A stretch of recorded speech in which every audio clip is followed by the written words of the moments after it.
Hello, this is Key Ideas, and I'm your host, Leela Viss. This podcast contemplates the rhythm of life as a piano teacher and music maker. Through illuminating interviews and transparent reflections, you'll feel validated, encouraged, and empowered. This is episode number 57. Frankly, this interview was one that I had not anticipated for this podcast season. That's because today's guest reached out to me and requested to be interviewed. After I studied up on his impressive career, Emile Pandolfi seemed to be a good fit in the season lineup for two reasons. First, his childhood passion for playing and creating at the piano turned into a long-term and successful career. He's a role model for us as well as our students that you can carve out a career as a performing artist, even if it doesn't follow the expected path. And second, his career has withstood the test of time, despite massive changes in technology over the past decades. Remember cassette tapes and CDs? And the squeeze of a global pandemic, Emile continues to overcome and reinvent and stay loyal to his childhood passion and his work. I believe you will enjoy hearing Emile's story, but before we get started, here's more about Emile Pandolfi and his fascinating career. Steinway artist Emile Pandolfi is a second-generation Italian born in Brooklyn, New York. After earning his graduate degree in piano performance, Pandolfi began his working career playing pop standards and fell in love with musicals and movie themes. Among countless other gigs and performances, he performed Rhapsody in Blue in the opening ceremonies of the 1984 Summer Olympics. Chick Corea has called him a monster of technique and asked Emile to help him get ready for his duo performances of Mozart's Double Concerto with Friedrich Gulda. Known as one of the world's premier pop pianists, since 1990 he has recorded 30 solo albums on his own label, with CD sales upwards of 3.5 million copies. Pandolfi has been a Spotify artist since 2015, with 5.5 million listeners and averages over 1 million streams per month. He's been a successful Pandora artist since the platform was launched in the early 2000s. With a performance career spanning 25 years, Emile is known for connecting with his audiences at a very personal level as he shares his love of life, laughter, and music. Now, here's Leela with Emile.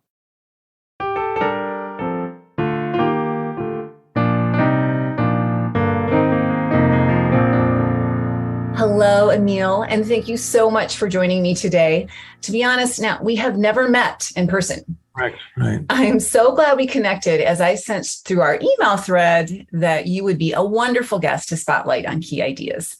So let's start out our chat today with why you reached out to me. Well, since I have just written my one and only book called Play It Like You Mean It, I've been anxious to get the word out, at least because there's so much of what I believe in, to professional musicians everywhere. And I feel like I have something, I hope, worthwhile to say. And the best way to communicate it is through professional musicians like yourself. Very nice. And I would, to be nice, I feel like you have a few years on you as far as insight and wisdom. So I think we can glean so much from you. So I'm so glad that you're here. And you asked about the direction of our conversation, and you even mentioned calling it this episode, The Journeyman Pianist, or The Joy of Playing Piano All Your Life. Why do you want to take that direction? Because I think there are people who wish they could do that.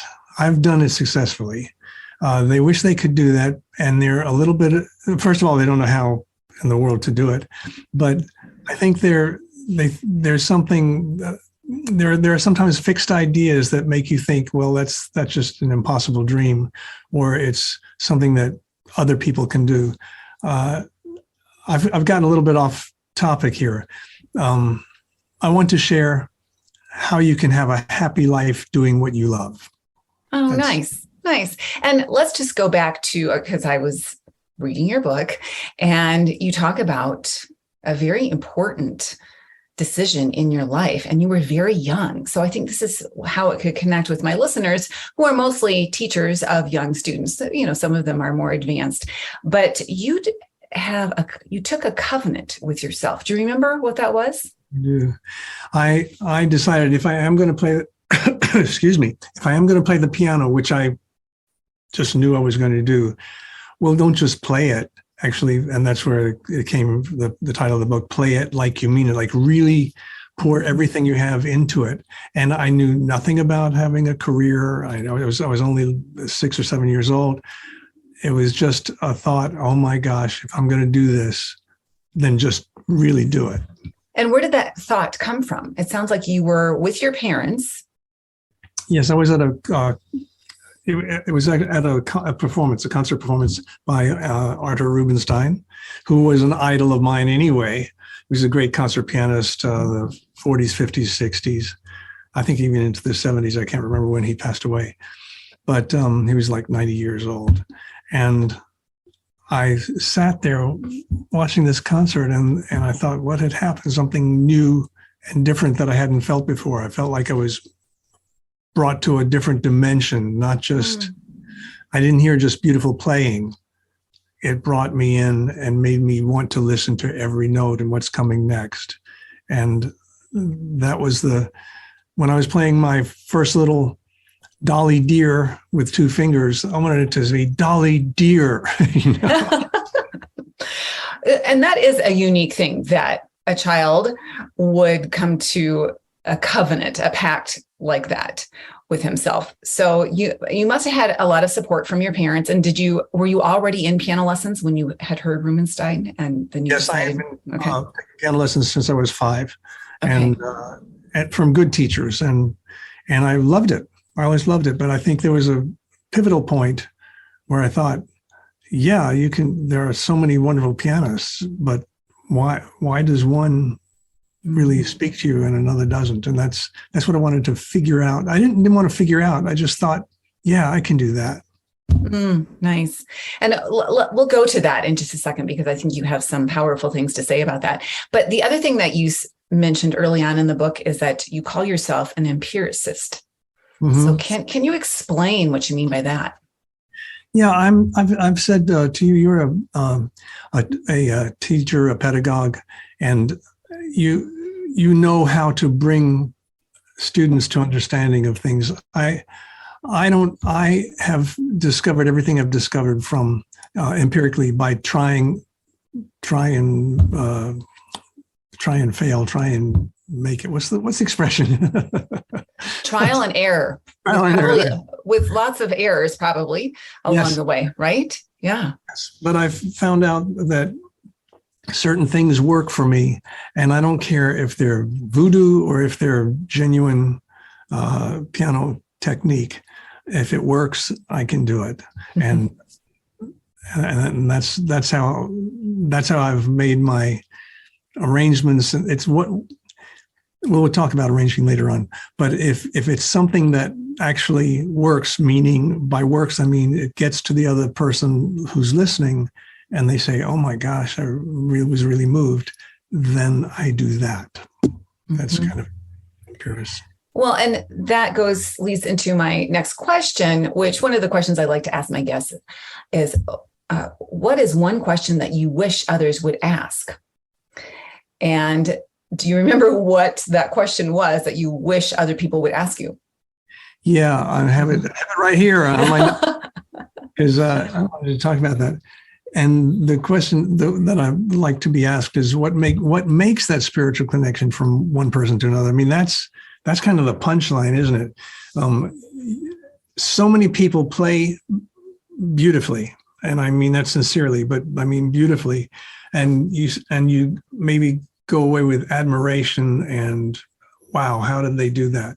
But what I've always been about is I want the person to say, oh my gosh, I mean, so many times people have come and they say I had tears in their eyes for one or 2 pieces of music that got to them, where they were excited, or they think about it. I'm doing a 2-hour concert, me and a piano, for 500 to 1,000 people is my audience.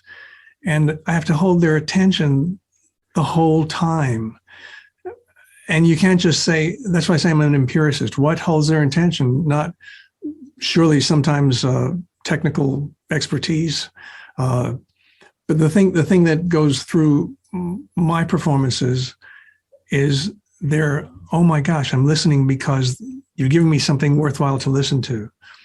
And that turns into a spiritual connection, because people think it is heart to heart. They may not know the piece of music that you're playing, or they may not be musically trained, but something over there that I felt gets across a space to the other listener. And how is that happening? That's happening because of inflection. Just the way I'm talking now, I'm talking with excited because I'm excited about what I'm talking about. I'm just saying, well, what you do is you play really well and you play good songs and you make it and you try to connect with the person. It's inflection, really. I love the example that you include from Ferris Bueller's Day Off. I don't know if you remember that, but I can't remember that actor's name right now, but I Ben Stein. Yes. Yeah. And I think he's asking if anyone has any questions, right? Anyone? Yeah. But yes, I totally understand what you mean, is that you're looking to reach out and hopefully grab onto someone's heart. And it seems like that's what you have done in your career. And so this book is basically telling people what you did and what worked for you. Yeah, since as I say, since I have never been a teacher, and I don't consider myself a teacher, yet I have a lot that I have learned. And since I'm never going to be teaching, by the way, I have two sisters who are teachers. I have three sisters. They were all teachers, two violin teachers for their whole entire career. And they love it and they're brilliant at it. Like I'm sure you are brilliant at it. And I just don't have that talent or that capability. But so I wanted to write the book because I had a lot to say. And I just thought I'd put it in a book. Yeah. And I think what you say is actually teaching all of us to some extent too. And you know, what you say in your book is validating to me, because I do too perform, not to the extent that you do. But a lot of the things that you talk about are things like, oh yeah. Mm-hmm, yeah. And that's a good reminder to share with my students as well. That's good. That's good. And now your career path followed an unusual trail, because you did not spend your life regurgitating European dead guy pieces. Now, no offense to any of those who have, but that has not been your source. That's not what you program in your concerts. So how did this happen? I missed something important. You said I did not make my career doing what? Oh, regurgitating European dead guy pieces. Thank you. Sorry, that's kind of what I call about a lot of the music that my piano students still play and they, still enjoy.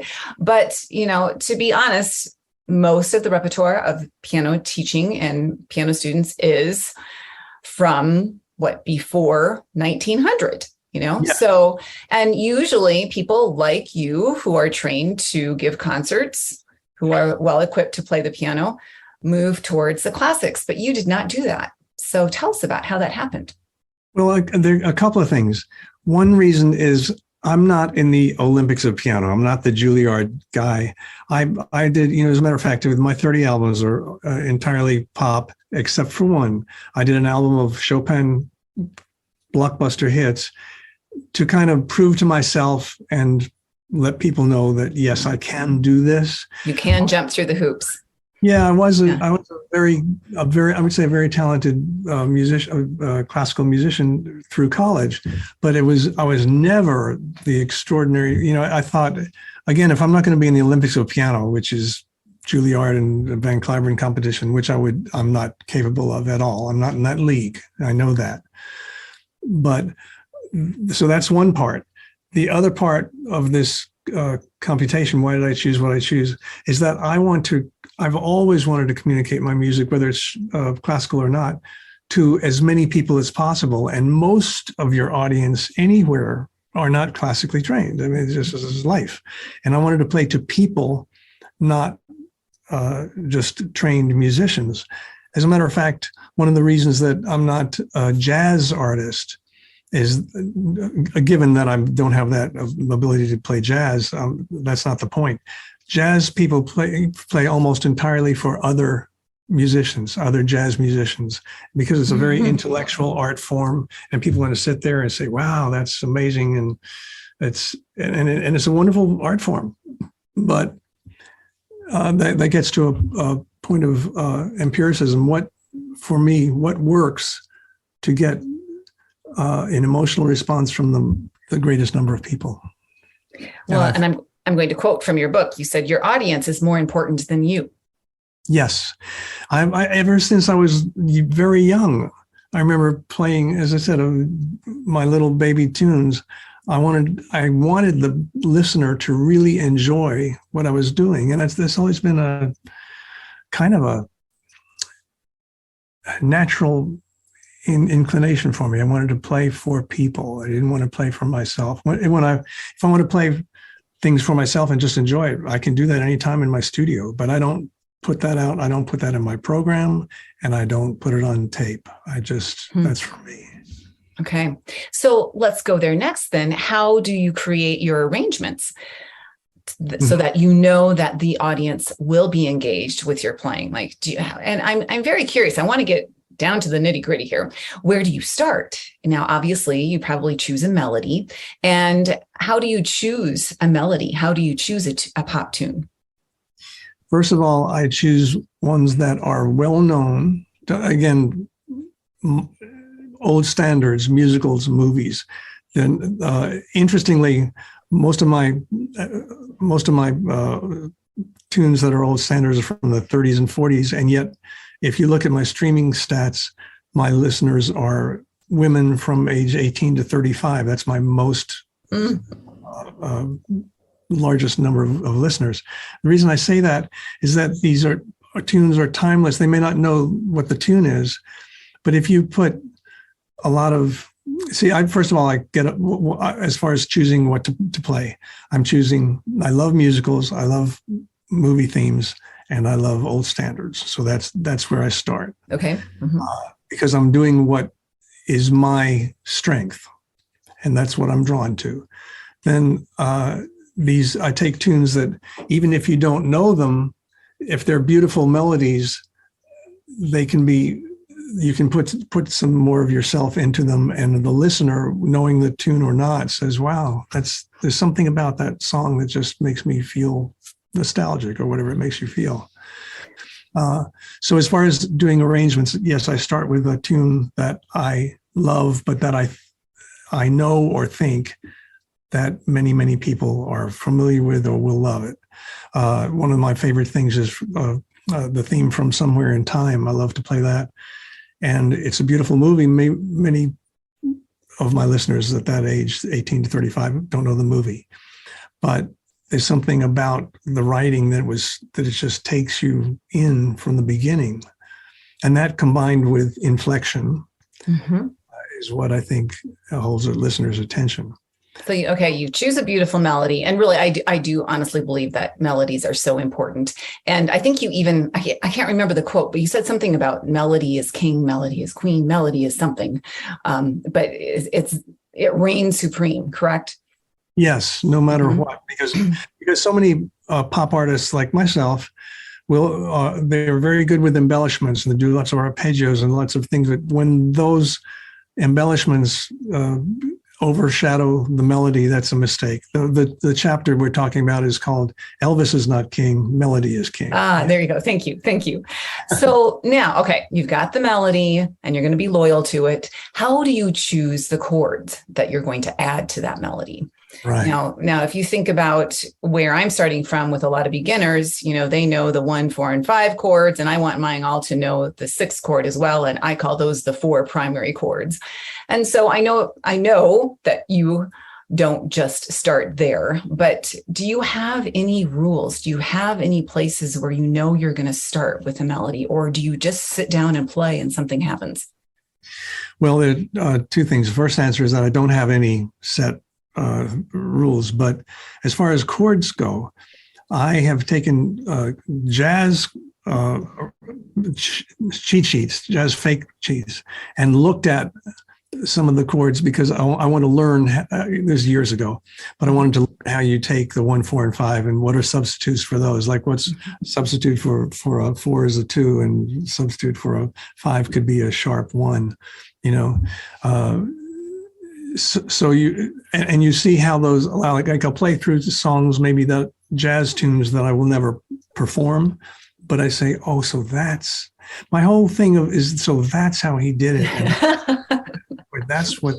But I remember the first time I honestly I was in high school, and I found a C major 7th chord. It was just the fact of a major 7th, and it's the beginning of the tune Laura from 1930s, Laura, and it's this beautiful sound. And so I had that major 7th sound in my catalog of sounds I love. I have another thing I love, a sharp 4. I'll play a tune and put a sharp 4 in it, and it's a sound that I know. And so as far as choosing chords, I always get the sheet music to the chord because I want to see what I'm deviating from. So I get the sheet music, I learn the song the way the composer wrote it, and then I start putting, as far as chords go, I think what would be more interesting? What would it just need? It's after years and years, it's hard to parse it out, but it needs a little magic put into it. And sometimes a sharp 4 does that. Sometimes for me, a minor chord with a 9th, G minor triad with an A in it, and it's just they're sounds that I have in my catalog of sounds I love. You have a Rolodex in your head, it sounds like, which I know a lot of people don't know what Rolodexes are, but I still do. And I totally get, and I told you have to start from the basics, right? And then you're right. Now, what else can I do? So for listeners who aren't sure about what a sharp 4 is, can you explain what a sharp 4 is? Sure. Let's say a C major triad, C, E, G. F sharp is a sharp 4 in the key of C. Correct. Yes. Okay. Mm-hmm. So I might play C, E, F sharp. When I'm thinking of, I often do it. I'll play an F major chord in the left hand, F, C, A. Yeah. A B natural in the top, and a B natural is a sharp 4 in the key. Right.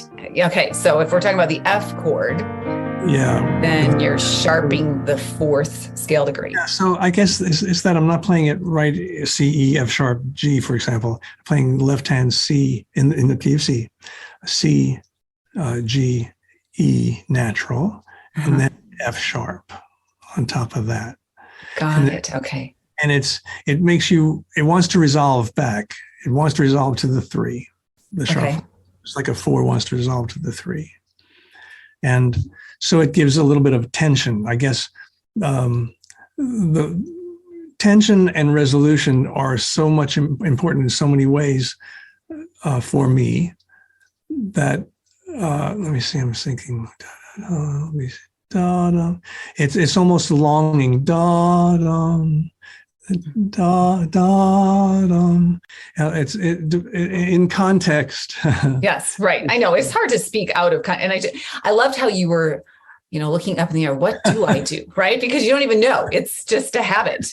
But so thank you for sharing a little bit in that insight. And you know what I've been telling my young composers, because there's so much theory going on, right? And your theory, but it's just you do it so fast, it takes a while to explain it anymore.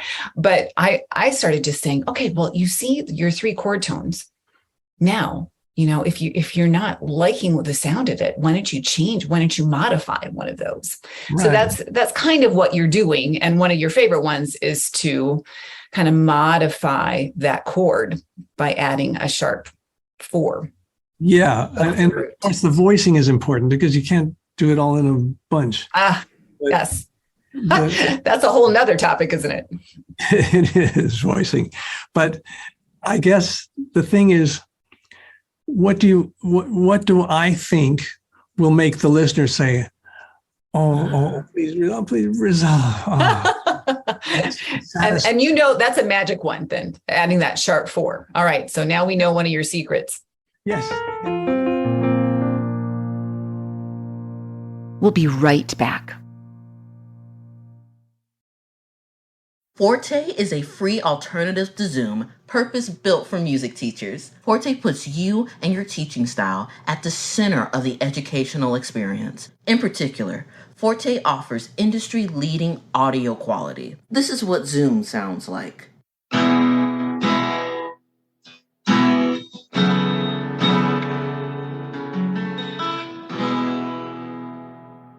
Now listen to the same music recorded on Forte using the same equipment.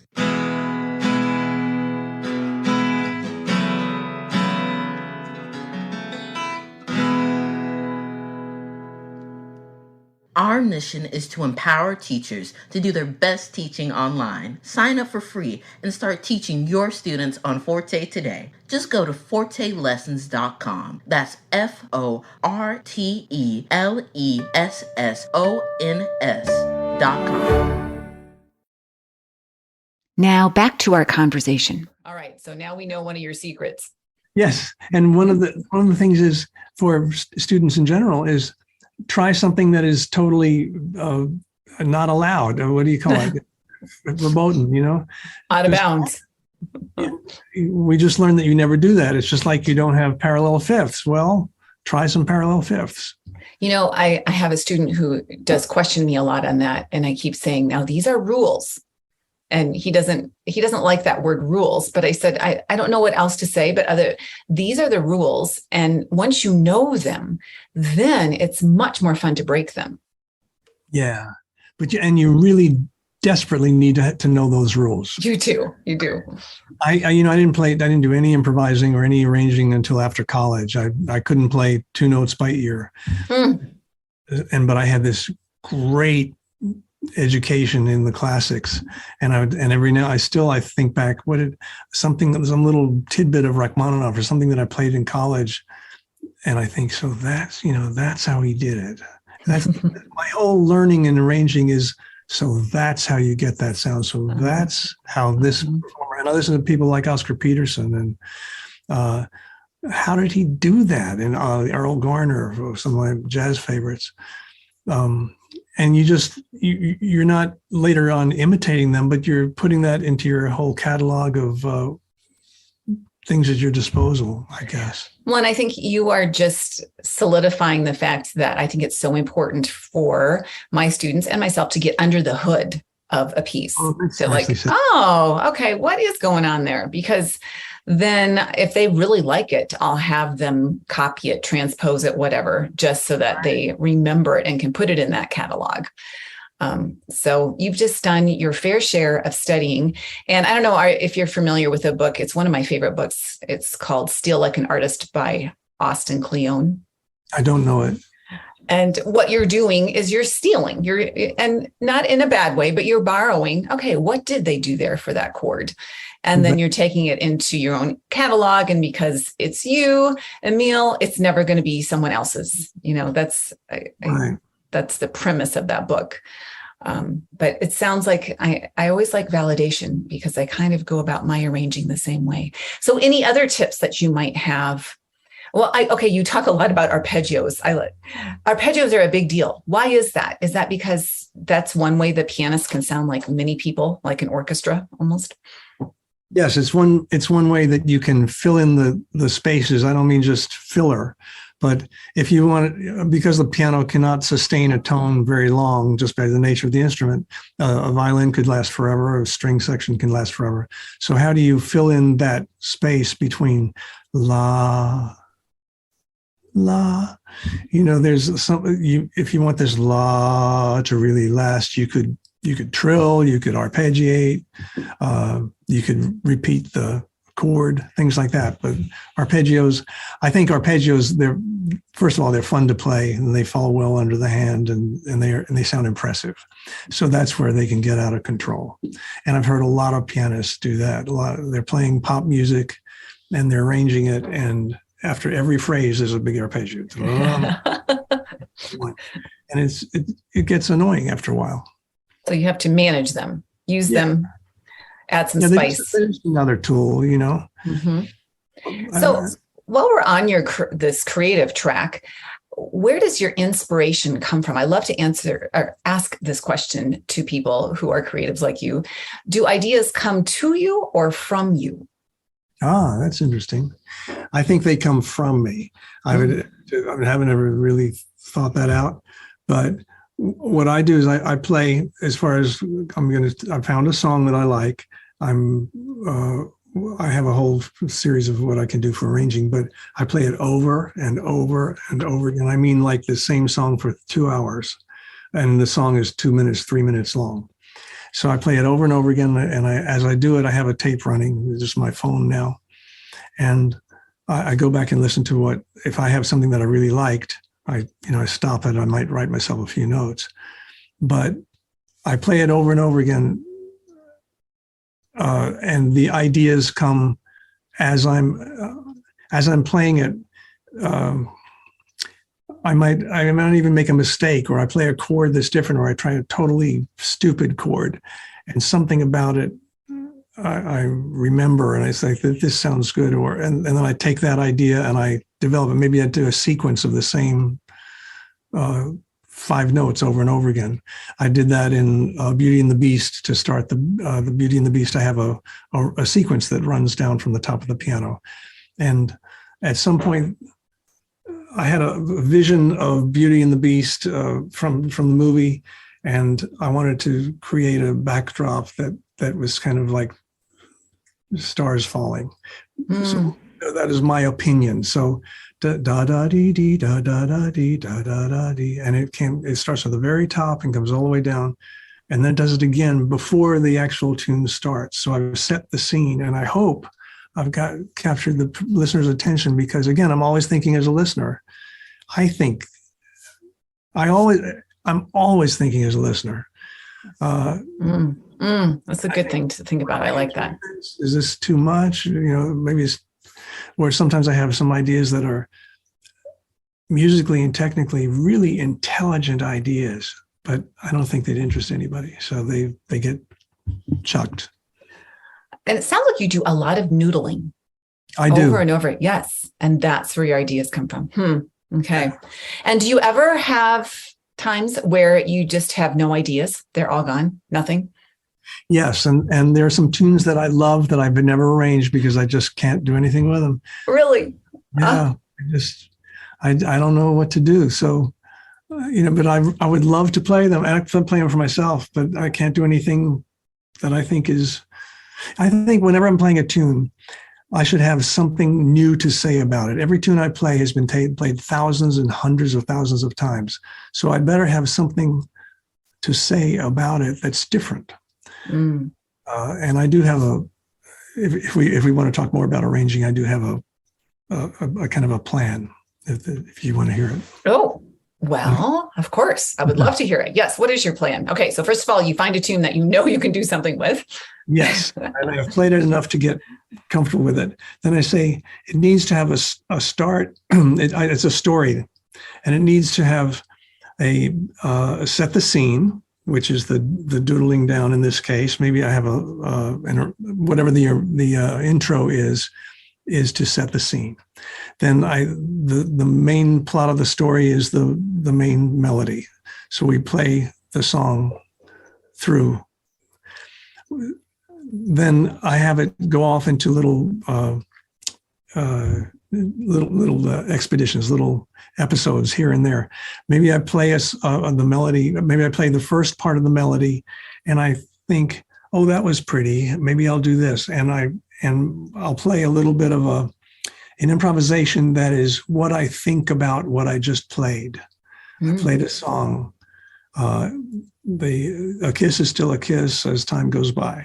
Then I say, my mind is just wandering, and I go, blah, blah, blah, blah, blah, blah, blah. That's what I think about that song, that phrase. And then I play the next phrase. And what do I think about that phrase? And this is not, certainly don't do that as a routine in every song. But it's playing the song and then saying what you think about what you just played. And all of it has to be interesting. You can't just go you can't just go all arpeggio and now play the next song and then arpeggiate. It's got to be some kind of my mind's wandering. I sometimes say to people, this improvisation is like, I think James Joyce called it stream of consciousness. Mm-hmm. Today we call it ADD, and whichever it is, I think it's like the ADD. But I say, what happened when I play a melody? What do I think about that melody? That's what I want to do. Even with the melody itself, I'll emphasize certain parts of it that are meaningful to me, but to me as a listener, because I have two things happening on many arrangements. It's me as a, wow, that is brilliant what you just did, but nobody wants to hear that. I go back and forth and I say, well, I got it. Oh yeah, no, but it was so good. I'm talking to myself. It was just a brilliant way of turning the tune upside down and putting it sideways and doing this. And into an intellectual geek, he'll love it. He's well trained in piano, but it gets chucked because I'm playing for people. Wow. Okay. So there's a cutting floor. Yes, absolutely. Okay. So now it sounds like you let yourself go away from the melody, stray from it just a little bit. And then it sounds like you're telling a story. So is there always a peak in your piece? Is there always? Yes. Okay. And usually these, the tunes that I'm playing, because of where they come from, musicals and movies particularly, well, and the standards too, they are written beautifully. So they have built in a climax. And again, after the first time through, there's a wandering, then there's a one more time with feeling kind of usually. Yes. And it can have a big ending, or it can have a denouement that just dives away. But I usually include whatever my opening set the scene was. I usually put at the end as kind of a bookmarking.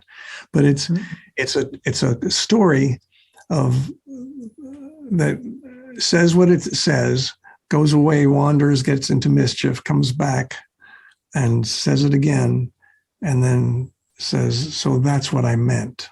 I like that. Kind of like say it. Say what you're going to say it, and then say it again. Yeah. Exactly right. Mm-hmm. And so, yeah, any other parts of that formula, that arranging formula that. Yeah. Don't disappoint. If you're going to go away, you better come back. And if you're going to go away, you better keep their attention while you're going. Why are you going off on a tangent? It can't just be, you can't just take this, say this is a formula, intro, a subject, go away, come back.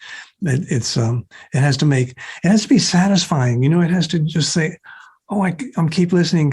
Oh my gosh, where's he going now? Oh dear me. And then, but it's comfortably comes back and you feel safe and warm.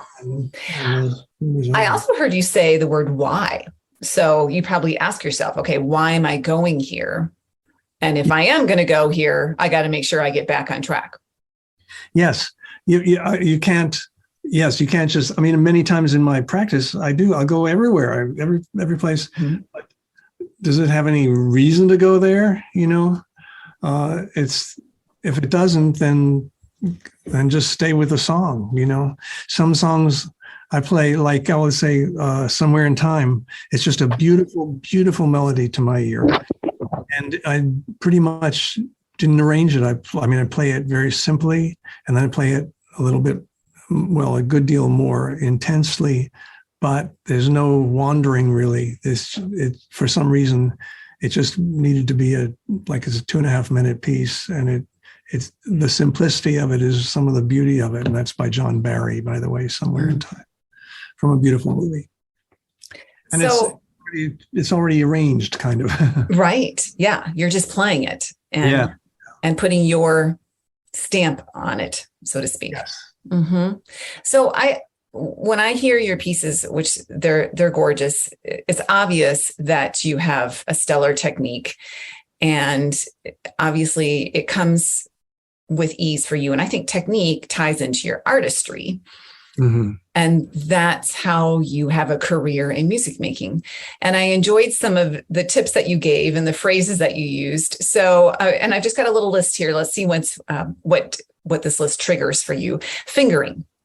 Yes. What's your rule about fingering? There was a couple, but there was one that I liked a lot, or your perspective on fingering, I should say. Perspective on fingering is that we have to watch out.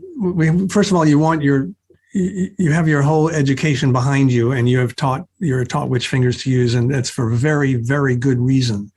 But if you want to fly free and you want to play a G flat major scale with a C major fingering because you feel like it, or you want to play just the black notes with the thumb, there shouldn't be a taboo against these. As I said in my book, to this day, there's a little voice in my back of my head says, you really shouldn't be using that fingering.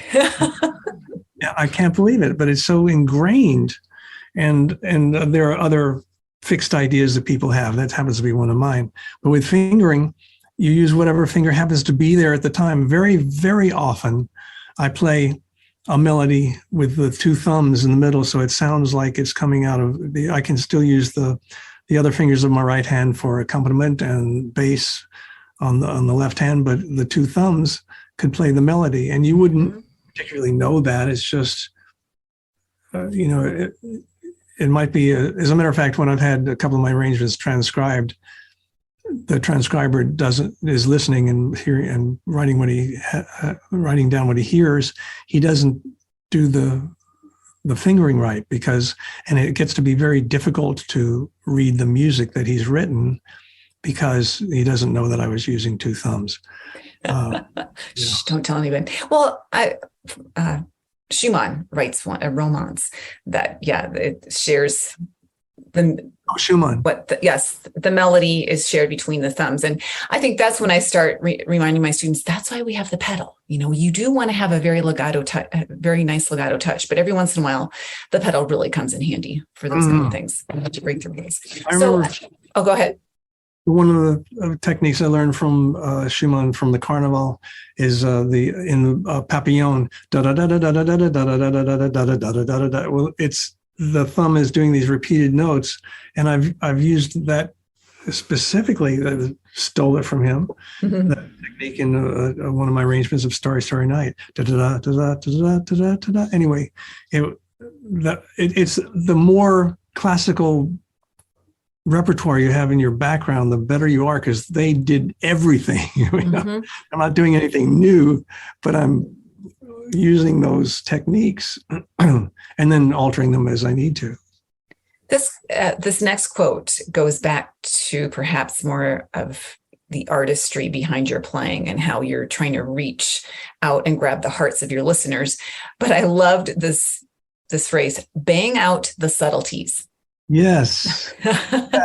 So go explain that for us, please. You bet. That's a big one, because if you're going to have a subtle inner movement of a melody, like I'm thinking of the way I play charade at one point. I have a tenor inner voice movement while the melody is going, and if you're so subtle that nobody can hear it, what's the point?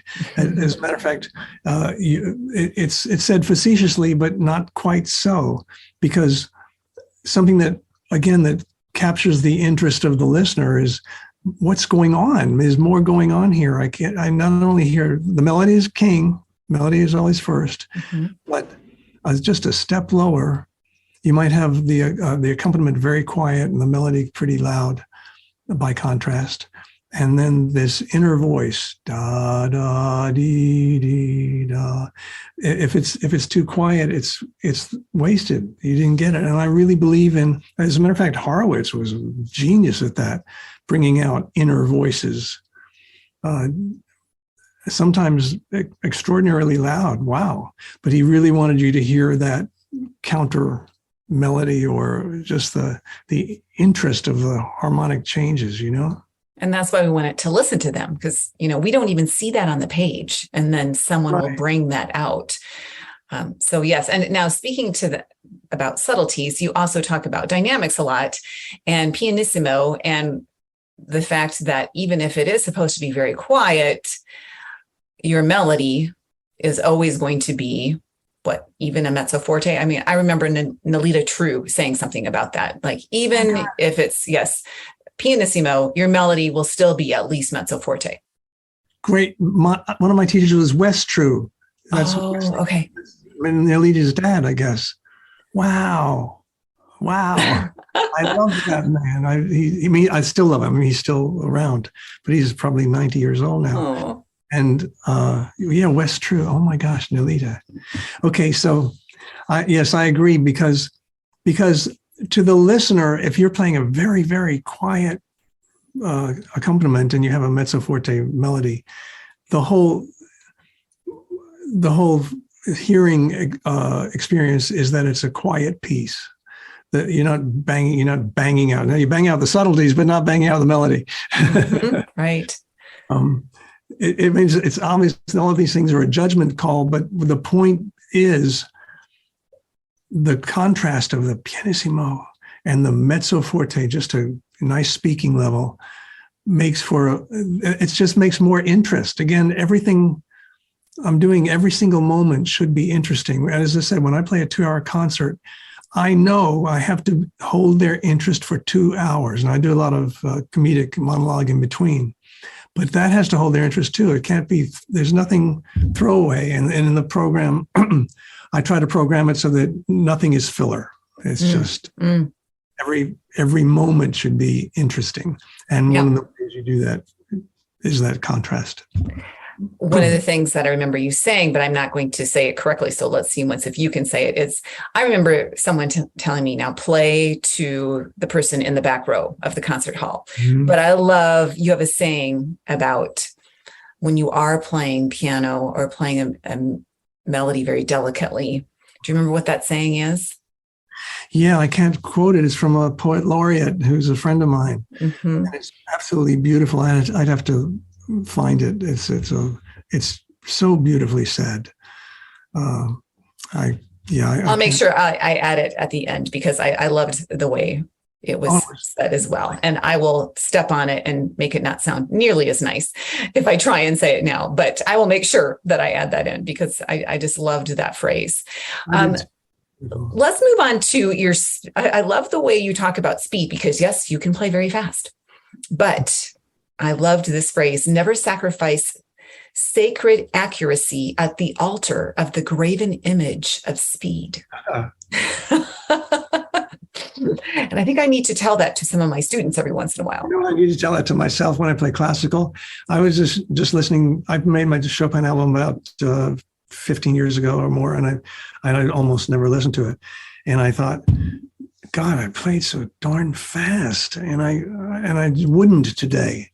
Fantasy impromptu, about 100 miles an hour, but it was accurate. I have to say that. What I'm talking about with that is that if you can play runs really fast, but they're kind of blurry and they're not articulated well, it's annoying. And if you play a little bit slower, but you hear every note articulated, it sounds faster because you're hearing. You're not hearing. So I think when people students mostly try to play so fast that it's blurry, I think that's a mistake. And if they take it down a notch and hear every note, it's quite wonderful to hear. Every note is wonderful to hear every note. I say every note matters. That's what I try and say that to myself as well, because I catch myself playing things faster than I need to, just slow it down. It's going to be a lot more fun to play and no one's going to know that you're playing a little bit slower than what the composer. Exactly. Yes. Exactly. Yeah. Okay. You have memorized millions of notes over a lifetime. So can you give us a few insights on how you squeeze all of those notes into your memory bank? Yes. And it's by knowing, first of all, I don't have that ability and I haven't that memory with classical pieces. I've played all the classical pieces. I have to relearn if I'm playing them. There's no question about it. But with pop tunes and my arrangements, it's understanding where that arrangement came from so I could recreate it. It's not memorizing as much as recreating. Mm-hmm. I think I think it's the same thing with we're learning a classical piece. If you do your study and you say, that's exactly how he did, oh my gosh, now I understand how that Beethoven sonata, that measure or that part of it was put together, because I actually know how he did it. And then close the page and see if you could create it yourself, just that little bit. And when that becomes a habit of, whenever I'm learning pop tunes, which way 1,000 times easier than Beethoven. But when you know why you did it, pardon me, or how it came to be, because you understand it and you really know it, what you know, you don't forget. What you memorize, you can forget. But what you know, you don't forget. Yes. And I have that written here too as one of your quotes. And I would call that getting under the hood, knowing what chord comes next and knowing that chord progression, and of course, memorizing that melody. And you made a big deal about the importance of knowing chord symbols, which I have to give a shout out to as well, because I'm a big fan of knowing those, because they were not my friends for a long time. Yeah, I understand. I guess in high school, I started seeing a few. I played in a pickup band or something. Now that's interesting. I'm sorry interrupting you, but you said seeing a few. So beforehand, you never really saw chord symbols in any music that you picked up. I never had a fake book. I mean, if I would buy sheet music to something, a pop tune, yes, they have chord symbols above it. I didn't pay any attention. I was reading the notes of the page, and I was doing that. First of all, in college, I didn't play any pop, because at my age, that was frowned upon as if you're a real pianist. So, but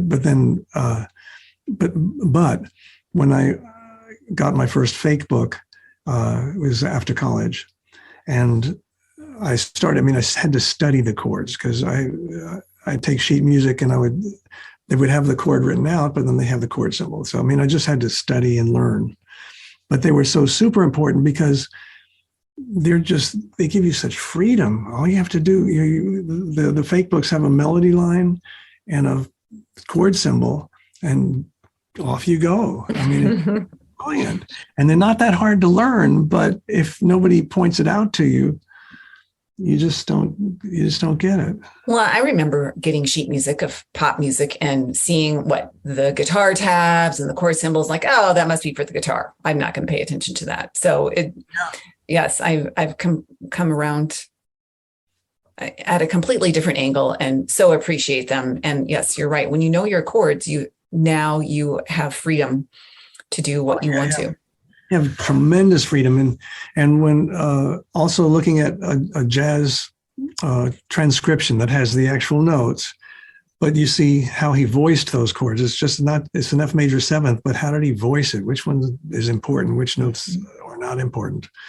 That's another subject, of course. Well, it is. And so what you're saying is, yes, you got to know your chords and be able to play them on your own, but then seeing how other people play and voice those chords is also a time of learning. And then what they do can be added to your catalog when you're arranging. Yes. I have a quote here from Shakespeare, that from his 29th sonnet, that I listened to Elton John, Dr. John, Ray Charles, Billy Joel, Lang Lang, Yuja Wang, Oscar Peterson, Rubinstein, Chopin, all the great pianists. And I wish I could do what they do, but I can't. But I know what I do. And there's the excerpt of the sonnet says, Shakespeare said, wishing me like to one more rich in hope, featured like him with friends possessed, desiring this man's art and that man's scope, with what I most enjoy contented least. I think that if you can fall into the trap of wishing you could play, I do wish I could play like Oscar Peterson, and I do wish I could play like Billy Joel, but I can't. But I know what I can do, and I pour everything into what I can do and make it the best me it can be. And it's just, I think that's what works, is know who you are musically. You have to find that out. And there are some tips in the book on how to find that out. But once you find out who you are, do that. In the meantime, I explore, again, on my own time, I'll play some Billy Joel arrangements or some Elton John. And the reason I haven't recorded any of their tunes, because they're pianists and they did it the way it should be done. And sort of arranging it doesn't quite make sense. I love the tunes, love how they played, but that's not me. Even if I wish it were me, wish it were I, pardon me, English majors.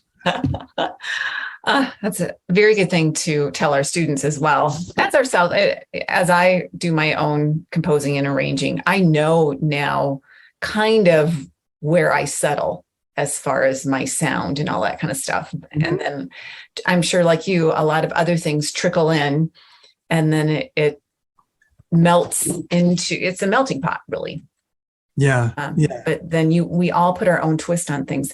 So now most listeners of Key Ideas are teachers. So some may perform, but most do not have a long haul career as a concert pianist with regular solo gigs like you did for years. How long were you concertizing? Until the pandemic, really. Just so I started concertizing in 1990.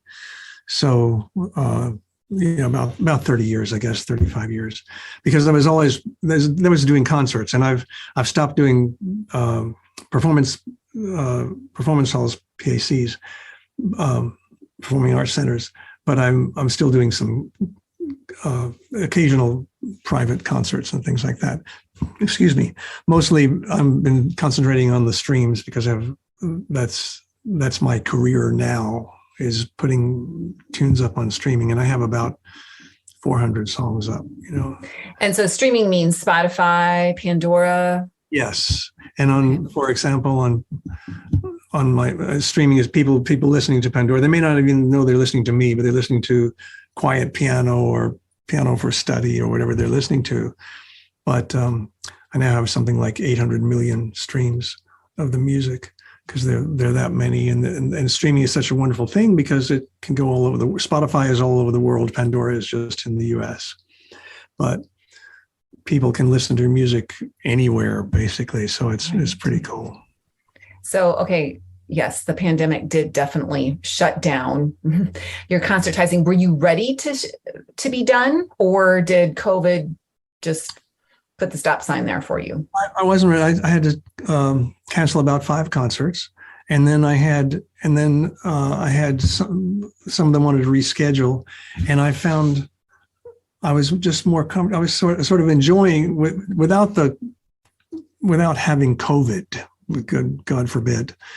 I was enjoying the fact of everything being shut down, and it didn't make a lot of, on my daily life. Every day I come to my studio. It's about 10 minutes from the house. I spend all day at the studio, and I go home about 7:00, and my wife and I watch movies or whatever we do. And my wife runs the business, always has from the very beginning. And so I don't have anything to do with that.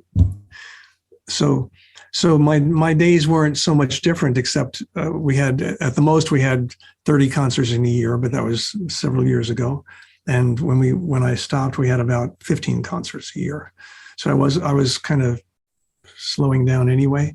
And for the 2 years that we couldn't do any concerts, I just I thought, this is nice. Do kind of. And my wife had a lot to do for the concerts, arranging piano rentals or ticket sales and things like that, and talking with the venues on all of our tech requirements, things like. I mean, she's very, very knowledgeable on that, and she writes contracts and all sorts of things, because we don't have an agent now, so she was doing all of that, which is a lot of work. Yeah, a lot of work. So now, looking at this post-pandemic world, and if you were 30 years younger, do you think you could pull off the same career now that you had? That's a good question. I don't know, because I don't know how popular solo piano is now. When I started solo piano, there was what's his name? The guy who did Huckleberry Cannon. He made it into a pop tune, and he. Well, there's Yanni. It was like Yanni. There's that sort of thing, but but solo piano was very, very big, and I started my career by making CDs. They were cassettes at the time, and they were being sold in gift shops. So the market was thousands and thousands of small gift shops. Like one order might be 10 CDs or 25 CDs, but there were thousands of them, literally. And that absolutely went away, closed down. Right. So all from the biggest year we had, 1995 or 96, I sold 360,000 cassettes. There was cassettes or CDs. I don't remember what the words. 95, and in a given year now we sell maybe 5,000 CDs. So you still sell CDs? Yeah, we still sell. We get orders from Amazon on a weekly basis, and we now have a lifetime supply of CDs in our warehouse. So. And so streaming, and that has always been a bit of a controversy, because does the artist really make any money if they are listening, if someone is listening to your performance on Spotify or Pandora? Yes. The answer to that is you have to have a lot of it to make any money. Yeah. Yes, you get paid for every stream, and they're different on different platforms. It's different amount. Just to give you an idea, on Spotify, it's 0.0008 of a cent if they listen to one of your tunes. So you'd have to have millions before you would make any money. I would say millions to have a cup of coffee, almost. Yeah, sort of. But you still continue to kick them out, right? Because yes. You love it so much. Yes, well, so much, but also, just to be frank, it does pay the bills. I mean, with 800 million, it adds up. I'm fortunate that I have that many, and I keep trying to add to that. So thank you for pointing that out, because now my next question is, would you encourage teachers to encourage their students to do what you did or do what you do? Yes. And in the chapter at the end about a career in music, I did as a young person, I did everything. I accompanied dance classes. I accompanied actors' auditions. I was living in LA, so there was a lot of that. But wherever you live, there are dance classes to make a few bucks. What I have a whole lot to say, and it's in the book, about if you want to play music the rest of your life, everybody, the problem is always money. It's always for everybody. So I have a lot of ideas on how you can make some money to survive, or do you want to choose, this is too stressful. Now I'm going to get a job. Let's just call it a day job, generically, and play music on the side. And if I get a gig, I get a gig. If I don't, it's not going to kill me. That decision has to be made. But streaming was not, streaming is wonderful, but it has, I did what was available at the time, which was cassettes and CDs. And when that just vanished almost overnight, it was so fast. We changed with it, and we submitted everything. We were amongst the first artists to put something up on, apart from the blockbuster, apart from the Michael Jacksons and the Beyoncés. If you take those out of the mix, our record sales were in the top 5% of record sales in the country, and when they were in CDs. And again, you take the superstars out of it. And then, so we were very early on. Apple Music was one of the first streaming platforms, and my wife submitted all of my music over time. You had to submit one by one, and it'd take a lot of paperwork and stuff that I'm not interested in, but she did. And we moved to that platform, and then we just studied it and see what do they really play, what plays most, what are they looking for, what sort of songs, and we did that. And we put my whole catalog on streaming eventually. It's a lot of diligent work. A whole lot of work, and it does pay off, but it's a lot of work, and it's a lot of work. That's why my chapter says you have to have a duty. You have to have somebody, whether it be yourself or someone else, has to do it. There's no way around. Right. And I don't know if you've heard this term before, but usually as a musician, you need about 7 streams of income. And And it sounds like you have managed to, stick with your first love through thick and thin and a global pandemic, and so good for you for being able to morph yourself into to fit yourself into what today's society and how today's society gets their music, and you continue to thrive. So congratulations to you. Thank you. And a lot of congratulations. I mean, I goes to my wife as well, because really there is so much involved in it. But I really like the chapter on do you want music as a career? Because there's a wealth of stuff in there. And as far as I'm not the person to ask about what's available online. There are thousands of lessons online, how to put your music up for streaming, how to make money from streaming. There are zillions of things that what I mostly did was focus and find out what is it I'm really good at, do more of that and do more of that and do more of that, and then put it out on every avenue you can. We're on all the streaming platforms, not just Spotify and platform. There are some tips in there on how to get your music out on streaming, but there's tons of information about that.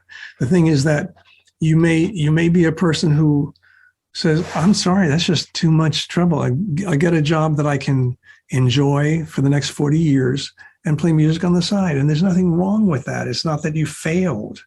If you consider yourself failing at music, you failed at business. You can play music, and you're probably really, really good. I mean, you're really, really good. Some of the best musicians I know are starving to death, and it's because they're not good businessmen, or they don't have good businessmen.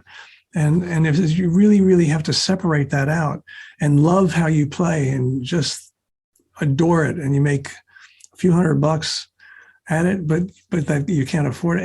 Everybody I know has money problems. I mean, you just do. If you take out the billionaires, money is the problem.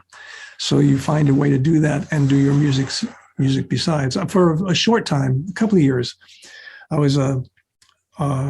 worked construction, and I was a janitor for about a year.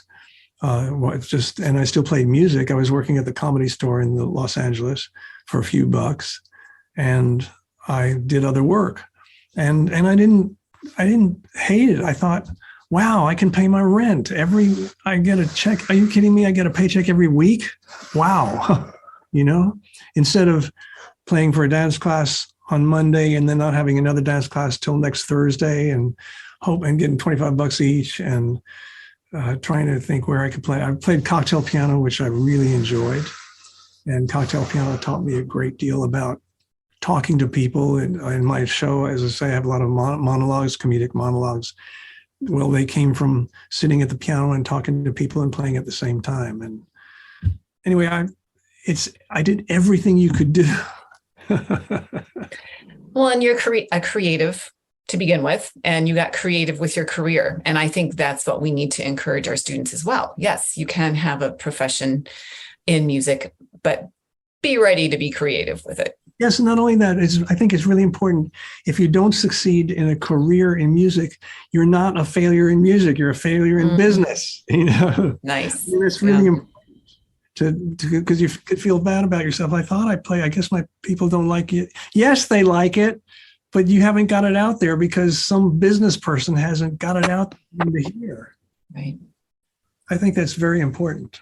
That is, yes. So, and yes, we all should have a Judy in our life. Okay, I like that. Mm-hmm. Well, we could talk all day, Emile. It's been fabulous having you here, but let's call it a day today. But before we go, can you share a favorite quote? Yes, I can. And it can be from someone else or from your book, whatever you'd like. Yes, from someone else. And I had a heads up on that, so I found one that I love. And it's by an author of romance novels. Her name is Georgia Cates. And she says, music is what feelings sound like. Pardon me, what feelings sound like. Mm-hmm.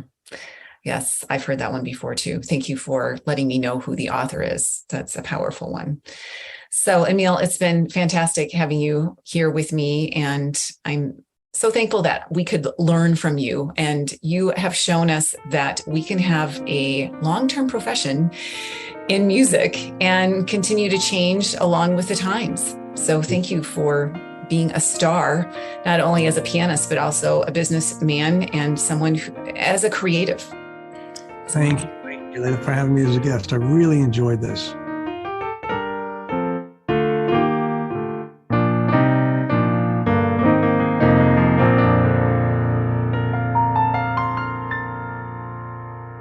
A huge thank you to Emile for taking the time to share your story and wisdom. As a lifetime artist and savvy businessman, we're inspired. Through your generous spirit and life experience, you've reminded us that it's possible to push through and that pursuing a career as a performing artist can be a sustainable and fulfilling profession. Head to the show notes for links to Emile's book called Play It Like You Mean It, and you'll find where to find his music on Spotify and Pandora. Also look for a link to Forte and click on it as soon as possible because they have a terrific promo going for all Key Ideas listeners. Here's how it works. Sign up with the link in the show notes and create a virtual studio on Forte. Then invite students and teach 3 lessons on the platform within 5 weeks of your virtual studio creation. Sorry, only those located in North America, Canada, United States, and Mexico can qualify for this promotion. Remember, this is a limited time offer. In order to qualify, you must create your virtual studio on Forte before November 18, 2022. I'm Leela Viss, and see you in the trenches.